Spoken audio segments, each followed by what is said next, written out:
আগামী 24 ঘন্টার মধ্যে এই সরকারের বিরুদ্ধে আমরা আন্দোলন শুরু করব। এই ঘটনার সাথে জড়িত কি করলেন আপনারা? 5 বছর হিসাব দেন, খতিয়ান দেন, কি করেছেন? আর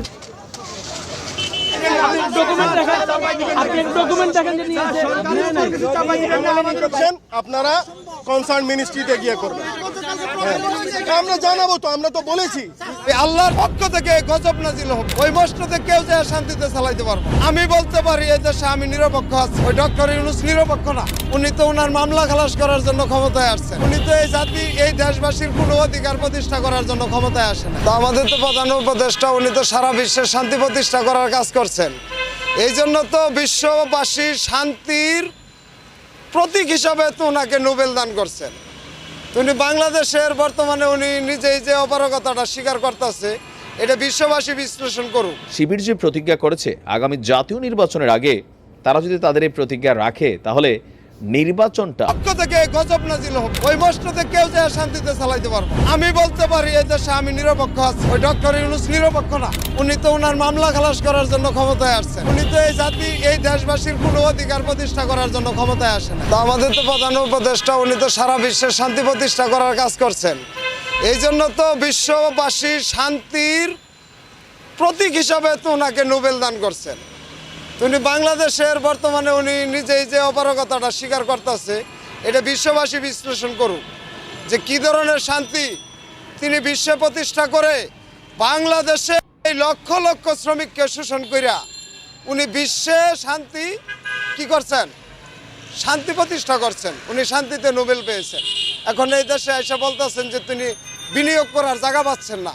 আপনি রিক্সা চালকদের অ্যামাউন্ট দেখেন, এই 5,000 টাকা দামের একটা রিক্সা সে 1,130 টাকা দৈনিক জমা দিতে আছে, অথচ ওনার কিস্তির জন্য অনেকে সংসার ভেঙে গেছে। তো উনি বিনিয়োগ করার জায়গা পাচ্ছে না। কেন পাচ্ছে না জানেন? যে সমস্ত প্রতিষ্ঠানে উনি এই ক্ষুদ্র গ্রামীণ জনগোষ্ঠীকে উন্নয়ন করার বিনিয়োগ করেছিল, ওই সমস্ত গোষ্ঠীকে ফকির তিনি বানায় শেষ করছেন।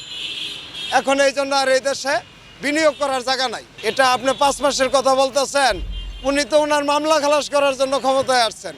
উনি তো এই জাতি এই দেশবাসীর কোনো অধিকার প্রতিষ্ঠা করার জন্য ক্ষমতায় আসে নাই। উনি যদি কোনো অধিকার প্রতিষ্ঠা করার জন্য ক্ষমতায় আসতো, 21শে আগস্ট আমরা একটা রিক্সা চালকদের দাবি দিছিলাম, এই দেশে অবহেলিত হলে রিক্সা চালক। রিক্সা চালক ছাড়া এই দেশে আর কেউ অবহেলিত নাই, সবাই সুবিধার আওতায় আছে, কেউ এই দেশে বাদ নাই, একমাত্র রিক্সা চালকরা বাদ। আমরা বলছিলাম যে আমাদের সাথে আলোচনা করেন, ওনারা তো আমাদের সাথে আলোচনা করে না। তো ওনারা সবাই মিল্লা পরিকল্পনা করে আমাদের বাদ দিচ্ছে। আমাদের কি বাদ দেওয়া কি এই দেশ ঠিকমতো চালাইতে পারবে? আমি এটা এভাবে দেখবো যে 54 বছর একটা জাতিকে ভুল বোঝানো হয়েছে। 54 বছর আর একটা জাতিকে পরিকল্পিতভাবে বাদ দেওয়া হয়েছে, একটা জনগোষ্ঠীকে, এই রিক্সা চালকদেরকে। এটা আজ আর কাল নয়, এটা 54 বছর।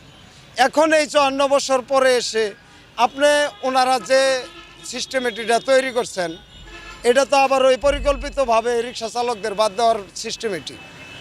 আপনি দেখেন এই বর্তমানে এই যে 31শে ডিসেম্বর, যেটা 36শে জুলাইয়ের যে ঘোষণাপত্র, এই ঘোষণাপত্রের জন্য সরকারকে 15 দিনের টাইম দিচ্ছে। তো এই জুলাইয়ের আন্দোলন কিন্তু সরকার করে নাই, এই জুলাইয়ের আন্দোলন করছিল ছাত্র জনতা আর এই রিক্সা চালকেরা, এই 3 চাকাওয়ালারা। তো ওই যে ঘোষণাপত্রের দায়িত্ব দিচ্ছে সরকারকে। তা আমাদের সরকার হইলো গোটা বিশ্বে নোবেল বিজয়ী, উনি বিশ্বের শান্তি প্রতিষ্ঠা করছেন। তা আমাদের দেশে যে রিক্সা চালকেরা কোনো ধরনের মৌলিক অধিকারের মধ্যে তারা নাই, সম্পূর্ণ মানবাধিকার বঞ্চিত, রাষ্ট্রীয় কোনো সুবিধাই তারা নাই, এই যে তাদেরকে বাদ দেওয়া হয়েছে 54 বছর। এখন তো এদেরকে নিয়ে এখনও তো সেই পরিকল্পনায় তারা যাবে না। তারা তাদের ওই 54 বছরে এই পুরনো ওই পুঁতিটাকেই তিনি পুরবেন।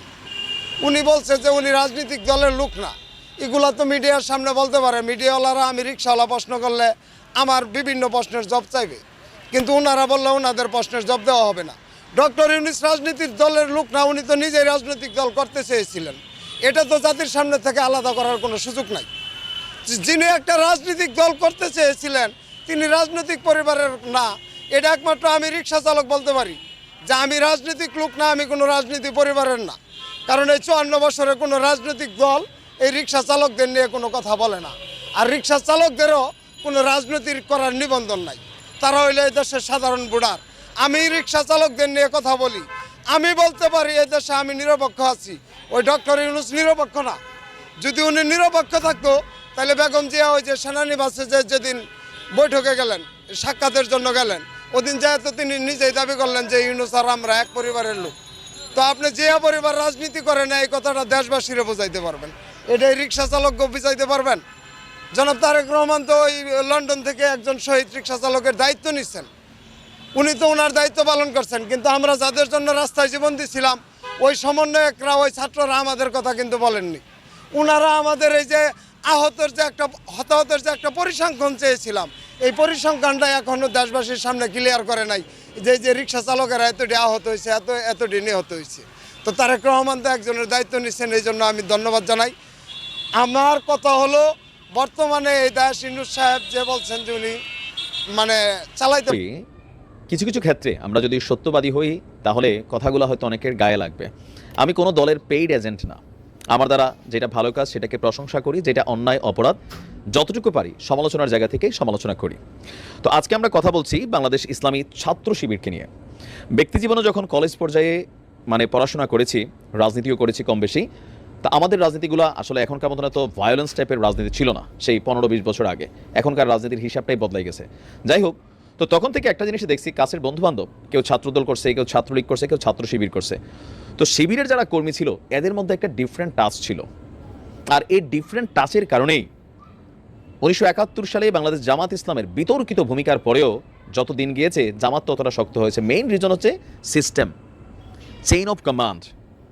ছাত্রলীগ, ছাত্রদল, আমাদের যে সংগঠনগুলো আছে, আমাদের অ্যাক্টিভিটিসের সাথে শিবিরের অ্যাক্টিভিটিস আপনি তুলনা করলে দেখবেন একটা বিশাল ফারাক পড়ে। যেখানে একটা ইউনিভার্সিটিতে ভর্তি পরীক্ষা, আপনি দেখবেন শিবিরের ছেলেরা সবাইকে খুব হাসি মুখে সহযোগিতা করে, আপনারা দেখলে সালাম দিয়ে কথা বলে, পারলে একটু উপকার করে। বাকিরাও করে না তা না, করে। তবে আমাদের বাকি দলগুলোর মধ্যে বেটা আমিকে চিনস, ভাইয়ের অমুক তুমকের এমপি তুমক, এগুলো একটা প্রভাব বিস্তার হয়। কিন্তু শিবিরের মধ্যে এই জিনিসটা 100-তে হয়তো 5% আছে, 95% ডিফারেন্ট। তো নতুন বছরে শিবির যে প্রতিজ্ঞা করেছে আগামী জাতীয় নির্বাচনের আগে তারা যদি তাদের এই প্রতিজ্ঞা রাখে তাহলে নির্বাচনটা অনেক হার্ড ওয়েতে চলে যাবে, বিশেষ করে বিএনপির জন্য। কারণ আমরা একদিকে ছাত্রদলের বিভিন্ন ভূমিকা যদি দেখি, অপরদিকে শিবিরের বিভিন্ন ভূমিকা দেখি, মার্কের দিক থেকে শিবির আগায় আছে অলরেডি। আর এখন যে প্রতিজ্ঞা করছে এর ফলে আরও 10 গুণ আগায় যাবে। ছাত্রদলেরও এমন প্রতিজ্ঞা করা উচিত, বিশেষ করে যখন ছাত্রলীগ নিষিদ্ধ হয়েছে কী কী কারণে, এটা সবাই জানে।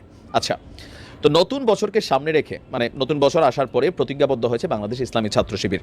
প্রতিজ্ঞা অনুযায়ী সংগঠনটি নতুন বছরে কোনো মানুষের সাথে, কোনো ছাত্রছাত্রীদের সাথে খারাপ আচরণ করবে না এবং অন্যের ক্ষতি হয় এমন কাজকর্ম করবে না। এটা আসলে একটা কমন প্রতিশ্রুতি প্রত্যেকটা মানুষের ব্যক্তি জীবনে থাকা উচিত। গতকালকে শিবিরের ভেরিফাইড ফেসবুক পেজে নেতাকর্মীদের উদ্দেশ্যে দেওয়া এক পোস্টে এই প্রতিজ্ঞার কথা জানানো হয়েছে। বলা হয়েছে, রাসূল সাল্লাল্লাহু আলাইহি ওয়াসাল্লাম বলেছেন, যার হাত এবং মুখ থেকে অপর মুসলিমগণ নিরাপদ থাকে সেই ব্যক্তি প্রকৃত মুসলিম। এই হাদিসগুলো আমরা কম বেশি প্রত্যেকেই জানি, কিন্তু কতটুকু মানি। আর যাকে মানুষ তাদের জান এবং মালের জন্য নিরাপদ মনে করে সেই তো প্রকৃত মুমিন। বুখারী, মুসলিম, তিরমিজি, তারা এই হাদিসটা শেয়ার করেছে। কথাগুলো আমরা এজ এ মুসলিম হিসাবে কে কোন দল করি বিষয়টা কিন্তু তার সাথে কানেক্টেড না। আওয়ামী লীগ করি, বিএনপি করি, শিবির করি, জাতীয় পার্টি করি, যে দলই করি বা অন্য ধর্মের মানুষই হই, তাদের ধর্মে কিন্তু এরকম ভালো কথা আছে। তো শিবির এটার মাধ্যমে একটা মেসেজ ক্রিয়েট করছে।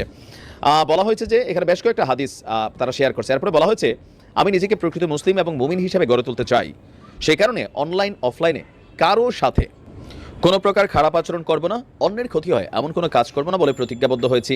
আপনি হয়তো তো এরকম একটা কোয়েশ্চেন মার্ক দিয়ে তারা তাদের স্ট্যাটাসটা শেষ করেছে। এগুলোতে মানুষ পজিটিভ ভাইব নেয়, তারপরে শুধুমাত্র কথায় না, কাজেও। আমি বরাবরই বলি, আমাদের বাংলাদেশ আওয়ামী লীগ, বিএনপি, জাতীয় পার্টি, অন্যান্য যে দলগুলো আছে তাদের যে সহযোগী সংগঠন হিসেবে ছাত্র কানেক্টেড যেই সংগঠনগুলো আছে, এগুলোতে আমূল সংস্কার করতে হবে, পরিবর্তন করতে হবে। কলেজ ক্যাম্পাসটাকে নিরাপদ করতে হবে। ছাত্রদের রাজনীতি হবে ছাত্রদের কল্যাণের জন্য।